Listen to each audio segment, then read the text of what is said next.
warahmatullahi wabarakatuh. Perkenalkan, nama saya Fatur Rahman Angga Chandra dari kelas 7H nomor absen 11. Di sini saya akan menjelaskan dampak sosial informatika. Nah, dampak sosial informatika apa saja? Tonton videonya ya. Pada sub pertama yang kita bahas adalah perkembangan teknologi informasi dan komunikasi TI. Secara umum adalah sistem informasi dan sistem komunikasi yang terdiri atas perangkat keras, perangkat lunak, dan peralatan bilateral yang dapat digunakan oleh pengguna agar dapat berinteraksi dengan perangkat lain.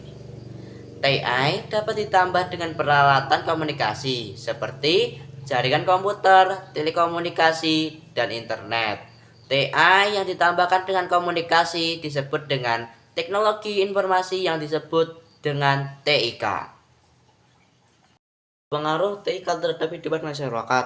Pengaruh TIK terhadap kehidupan masyarakat yang pertama, aktivitas keseharian, yang kedua pendidikan, yang ketiga kesehatan, yang keempat perdagangan, yang terakhir adalah pekerjaan. Yang kedua, dampak positif dan negatif dari TIK. Dampak positif TIK yang pertama adalah sarana hiburan, yang kedua penunjang pendidikan, yang ketiga memudahkan komunikasi media sosial.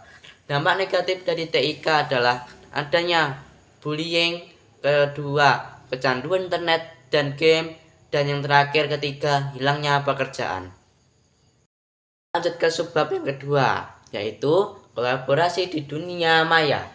Kolaborasi ini dilakukan dengan cara melakukan kerjasama antara orang yang berbeda tempat dan waktu untuk menyelesaikan tugas menggunakan perkakas tertentu. Cara baik kolaborasi di dunia maya. Yang pertama, menentukan tujuan dan fokus.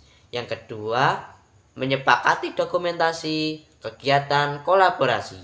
Yang ketiga, saling mengecek secara reguler dan sebagainya. Kita lanjut ke subbab yang ketiga. Subbab yang ketiga yaitu adalah media sosial. Media sosial adalah media interaktif yang memungkinkan penggunanya untuk berkreasi, menuliskan ide dan ekspresi, serta membagikan informasi tersebut dalam komunikasi virtual. Contoh dari media sosial adalah TikTok, YouTube, Instagram, WhatsApp, dan masih banyak lagi. Subbab yang keempat adalah informasi pribadi dan hukum privasi. Informasi pribadi adalah informasi tentang diri seseorang.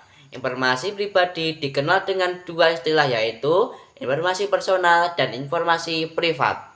Informasi pribadi adalah informasi tentang diri seseorang. Informasi pribadi dikenal dua istilah, yaitu informasi personal dan informasi privat. Informasi personal yaitu informasi pribadi yang tidak dapat digunakan mengidentifikasi seseorang. Informasi privat yaitu informasi tentang seseorang yang digunakan untuk mengidentifikasi seseorang. Informasi pribadi dilindungi hukum yang disebut dengan hukum privasi.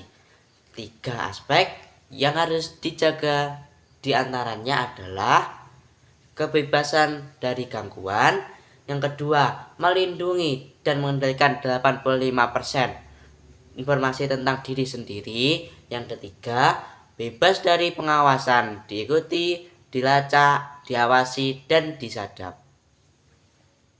Sekian penjelasan dari saya. Bab 8, kesimpulan yang dapat kita ambil dari bab 8 adalah informatika dapat membawa kemajuan dan kemudahan bagi manusia, namun harus tetap dalam batas yang wajar. Sekian, bila ada kekurangan saya mohon maaf. Wabillahi taufiq wal hidayah. Wassalamualaikum warahmatullahi wabarakatuh.